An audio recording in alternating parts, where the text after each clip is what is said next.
everybody, I'm Liz Salmi, a Senior Strategist of Research Dissemination for Open Notes, and today I'm with Dr. Cait DesRoches, the Director of Open Notes, my boss, and also a professor at the Harvard Medical School. Say hi, Cait.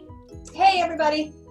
So last week, Cait announced that Open Notes team will be answering questions from everyone who around the world who has questions about Open Notes.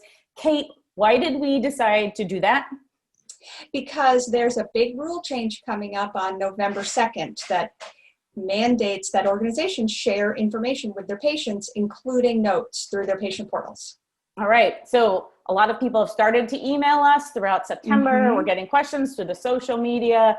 We're getting texts on our phones, or people are sliding into our direct messages on these platforms to ask us questions. So we're going to help. And once you announced that last week, we thought we'd meet a week later and find out what is the top question that's been happening. So I'm going to ask you now, and a quick question, can you guess what the number one question everyone has had about Open Notes over the last week? Do we really have to do this? Could that be the top question? No, surprisingly. I think people are getting that question at their own institution, but to us, Open Notes, actually, the top question is, from clinicians, is how am I supposed to document now that patients are reading? Yep. And I know for the last 10 years, Open Notes has been studying this concept of Open Notes, and we've learned a lot around documentation. So what have we learned around documentation, and are people supposed to change their documentation? So you don't have to change any of your documentation. Even if you make no changes, it's still really useful to patients. Patients still say it's really useful.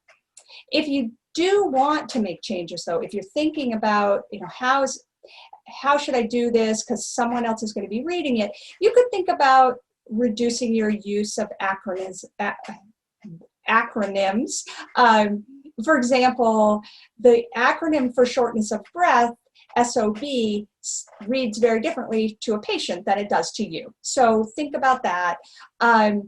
Think about, could I use something in this note as a way to partner with my patient? So maybe some encouraging language, maybe more partnering language. Other things like venting in the note, that shouldn't be in there anyway. So I know they're not doing it, but anything like that definitely shouldn't be in the note. Got it.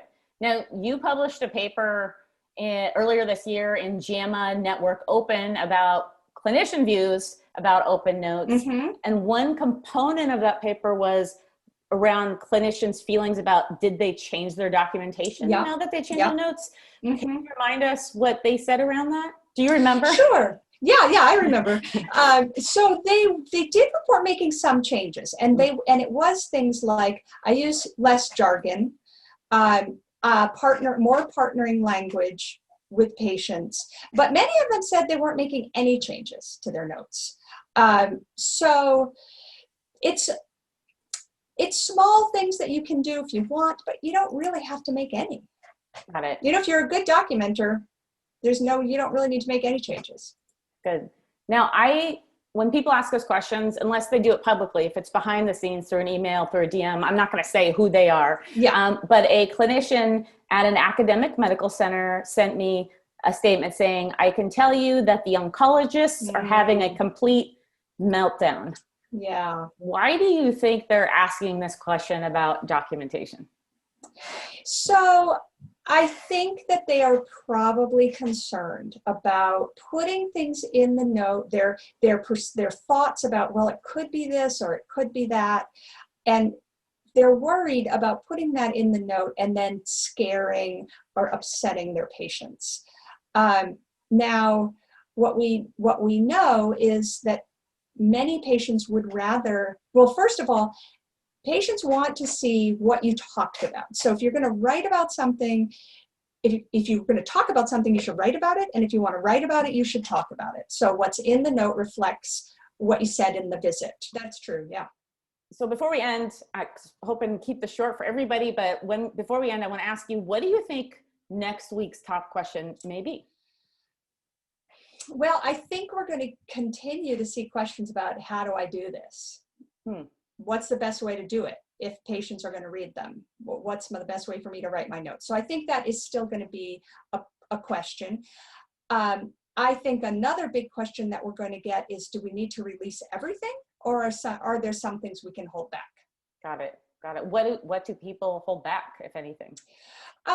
They might be concerned about notes that are particularly sensitive, or a patient that they feel maybe a patient that they feel like is really going to react poorly to something in a note. They might want to keep that back. Got it. Okay. Well, thank you so much for answering. Oh, you're welcome. The top questions from the week. And thank you for anybody who's watching this. We're just making it up right now. Thank you. Bye. All right. See you next week. Bye. Okay.